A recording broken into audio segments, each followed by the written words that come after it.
এটা হচ্ছে ৯ নম্বর প্রশ্ন। একটি সিলিন্ডার থেকে সমান ভূমি ও উচ্চতার একটি কোণক কেটে ফেলা হয়েছে। সিলিন্ডারের উচ্চতা ১২ একক এবং ভূমির ব্যাসার্ধ ৩ একক।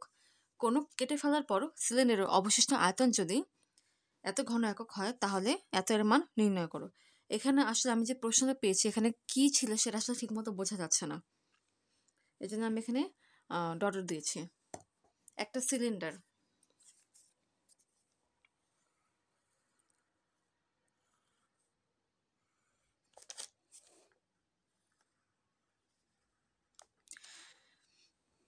এটা হচ্ছে সিলিন্ডারের ব্যাসার্ধ।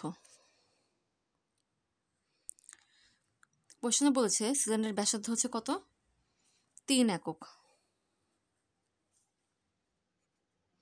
এবং উচ্চতা বলেছে ১২ একক, তার মানে এটা হচ্ছে ১২ একক।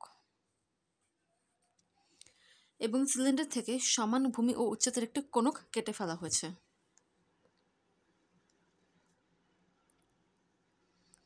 তার মানে এটা হচ্ছে যে কোণক, এই কোণকটাকে সিলিন্ডার থেকে কেটে ফেলা হয়েছে। একটা সিলিন্ডারের ক্ষেত্রফলের ফর্মুলা কি? একটা সিলিন্ডারের ক্ষেত্রফলের ফর্মুলা হচ্ছে পাই আর স্কোয়ার এইচ। তার মানে এই একটা সিলিন্ডারের আয়তনের ফর্মুলা হচ্ছে পাই আর স্কোয়ার এইচ। তাহলে এই সম্পূর্ণ সিলিন্ডারের আয়তন হচ্ছে পাই ইন্টু আর, যার মান হচ্ছে ৩, অর্থাৎ ৩ স্কোয়ার ইন্টু এইচ, যার মান হচ্ছে ১২। পাই ইন্টু ৩ × ৯ ইন্টু ১২, ৯ × ১২ = ১০৮ পাই। অতএব এই সম্পূর্ণ সিলিন্ডারটির আয়তন হচ্ছে কি ১০৮ পাই ঘন একক। এখন এই সিলিন্ডারের ভিতরে যে কোণক আছে সেটার আয়তন কি হবে? একটি কোণকের আয়তনের সূত্র হচ্ছে 1/3 pi r square h, 1/3 into pi into r, যার মান হচ্ছে ৩, অর্থাৎ r square 3 square into h, যার মান হচ্ছে 12। এখানে ৩ 3 কাটা যায়, একটা ৩ থাকে, ৩ × ৩ = 36 পাই। তার মানে ভিতরে যে কোণক ছিল সেটার আয়তন হচ্ছে কি 36 পাই। এখানে বলেছে সিলিন্ডার থেকে এই সিলিন্ডারের সমান ভূমি এবং উচ্চতার একটি কোণক কেটে ফেলা হয়েছে। তার মানে অবশিষ্ট অংশের আয়তন কি হবে?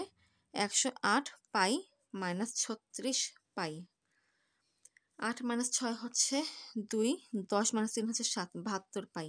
তার মানে যে অবশিষ্ট অংশ আছে, মানে যে সাদা অংশটা আছে চিত্রের, সেই অংশের আয়তন হচ্ছে কি ৭২ পাই।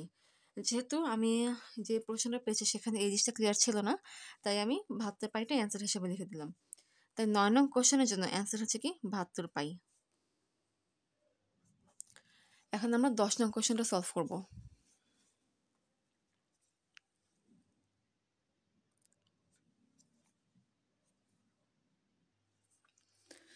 ১০ নম্বর প্রশ্ন বলেছে একটি বর্গের ভিতরে একটি বৃত্ত রয়েছে। একটা বর্গ, এর ভিতরে একটি বৃত্ত রয়েছে যা বর্গের প্রতিটি বাহুকে স্পর্শ করে। এই বৃত্তটি কি করে? বর্গের প্রতিটি বাহুকে স্পর্শ করে। বর্গের ক্ষেত্রফল ২৮৯ বর্গ একক হলে বৃত্তের ব্যাস নির্ণয় করো। এই চিত্র কিন্তু পরীক্ষায় প্রশ্নে দেওয়া ছিল না, আমি সময় বাঁচানোর জন্য আগে থেকে চিত্রটা এঁকে নিয়েছি। বর্গের ক্ষেত্রফল ২৯৯ বর্গ একক। ধরি বর্গের প্রতিটি বাহুর দৈর্ঘ্য হচ্ছে এ।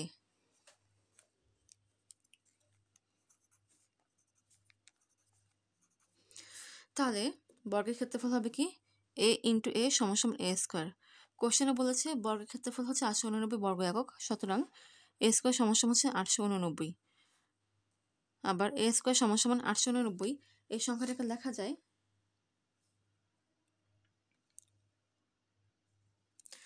১৭ স্কোয়ার হিসেবে। তাহলে এ এর মান হচ্ছে ১৭।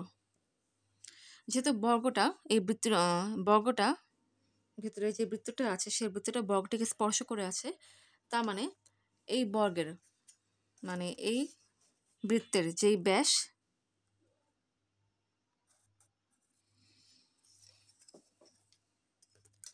এই বৃত্তের যে ব্যাস এর দৈর্ঘ্য পাবো সেটাই হচ্ছে কি বর্গটির ১ বাহুর দৈর্ঘ্য। যেহেতু বর্গটির ১ বাহুর দৈর্ঘ্য হচ্ছে ১৭ একক, তার মানে এই বর্গটির ভিতরে যে বৃত্তটি আছে সেই বৃত্তেরও ব্যাস হবে কি ১৭ একক। তার মানে ১০ নং কোশ্চেনের জন্য অ্যান্সার হচ্ছে কি ১৭। এখন আমরা 11 নং প্রশ্ন সলভ করব। 11 নম্বর প্রশ্ন বলেছে 2,5,3,8,4 এই অনুক্রমটির পরবর্তী সংখ্যা কত। এখানে খেয়াল করো, এইভাবে করে 1 বেড়েছে, মানে 1 করে বেড়েছে। 2 যোগ 1 হচ্ছে 3, 3 যোগ 1 হচ্ছে 4। আবার এক্ষেত্রে 3 করে বেড়েছে, 5 যোগ 3 হচ্ছে 8। তাহলে 8 যোগ 3 কি হবে? 11 হবে। আবার একটু বলছি, অনুক্রমটি একটু ভালো করে খেয়াল করো। 2 এর সাথে 1 যোগ করলে 3 পাওয়া যাচ্ছে এবং সেটা এভাবে বসেছে। 3 এর সাথে 1 যোগ করলে 4 পাওয়া যাচ্ছে এবং সেটা এভাবে বসেছে। এরপর এটার সাথে এটা ডিফারেন্স হচ্ছে 5 এর সাথে 3 যোগ করলে 8 পাওয়া যাচ্ছে। তাহলে 8 এর সাথে 3 যোগ করলে কি পাওয়া যাবে? 11 পাওয়া যাবে। তাহলে এই যে অনুক্রমটা আছে, এই অনুক্রমের পরবর্তী সংখ্যা হচ্ছে 11। তাই 11 নং কোশ্চেনের জন্য অ্যান্সার হচ্ছে 11। এখন আমরা 12 নম্বর প্রশ্ন সলভ করব। 12 নম্বর প্রশ্ন বলেছে দুইটি সংখ্যার লসাগু 12 এবং সংখ্যা দুটোর গুণফল 60 হলে গসাগু কত। এর একটা ফর্মুলা আছে, দুটো সংখ্যার গুণফল সমান হচ্ছে সংখ্যা দুটোর গসাগু গুণ হচ্ছে সংখ্যা দুটোর লসাগু। গুণফল বলছে 60, 60 সমান হচ্ছে গসাগু গুণ লসাগু। লসাগু হচ্ছে 12, তার মানে গসাগু গুণ 12 সমান 60। তাহলে গসাগু এর মান কি হবে? 60 ভাগ 12, যেহেতু 5 12 60। 60 ভাগ 12 কেন? 12 পাশে গুণ ছিল তাই এখানে ভাগ হয়ে গেছে, আর 5 12 60। সুতরাং সংখ্যা দুটোর গসাগু হচ্ছে কত? 5। তাই 12 নং কোশ্চেনের জন্য অ্যান্সার হচ্ছে কি 5। এখন আমরা 13 নং কোশ্চেন সলভ করব।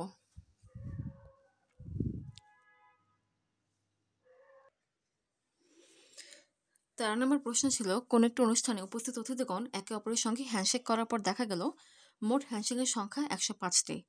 এরপর ওই অনুষ্ঠানে আরও কিছু নতুন অতিথি প্রবেশ করলেন যাদের সংখ্যা পূর্বে উপস্থিত অতিথির সংখ্যার 2/3। নতুন অতিথিদের সঙ্গে পূর্বে অবস্থান করা অতিথিগণ হ্যান্ডশেক করলো, কিন্তু পূর্বের অতিথিরা নিজেদের মধ্যে এবং নতুন অতিথিরা নিজেদের মধ্যে হ্যান্ডশেক করে না। নতুন অতিথিগণের প্রবেশের পরে কয়টি নতুন হ্যান্ডশেক হয়েছিল? অতিথির সংখ্যা যদি n সংখ্যক হয় তাহলে হ্যান্ডশেকের সংখ্যা কয়টি হবে? NC2টি হবে। এটা একটা ফর্মুলা। অর্থাৎ NC2 সমান হচ্ছে 105। আবার NC2 এটা মানে হচ্ছে n into n minus 1/2 equals to 105। তাহলে n স্কোয়ার মাইনাস n সমান কি 210। n square minus n minus 210 সমান 0। 210 এই সংখ্যাকে কীভাবে লিখতে পারি? 210 এই সংখ্যাকে লেখা যায় হচ্ছে 14 গুণ 15 আকারে।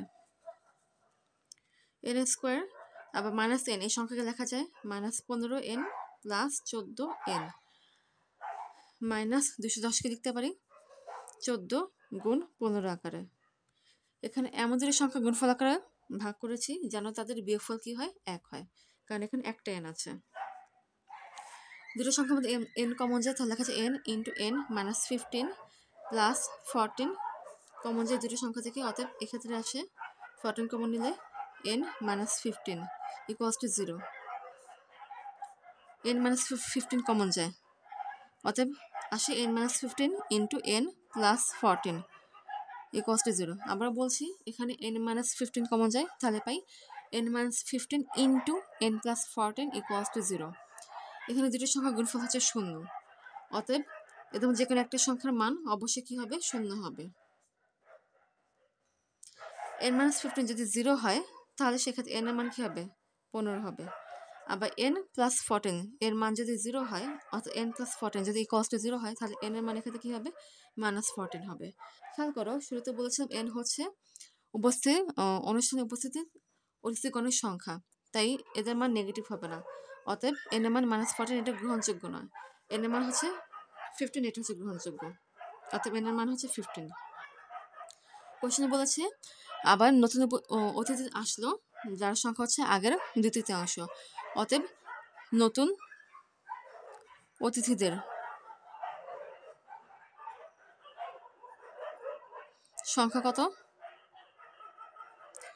এটা 2/3, অর্থাৎ 15 × 2/3।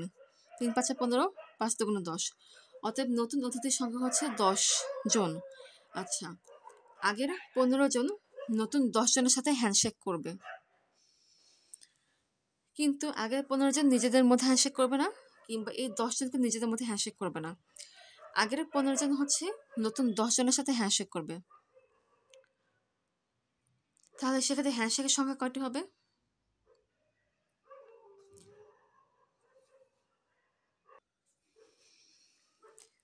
আগের 15 জনের মধ্যে একজন যদি নতুন 10 জনের সাথে হ্যান্ডশেক করে, তাহলে হ্যান্ডশেকের সংখ্যা হবে কয়টা? 10টা।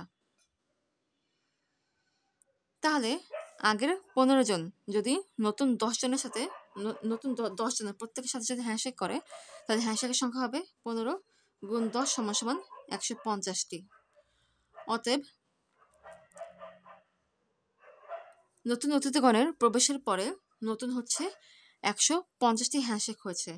অতএব 13 নং কোশ্চেনের জন্য অ্যান্সার হচ্ছে কি 150। এখন আমরা 14 নং প্রশ্নটা সলভ করব।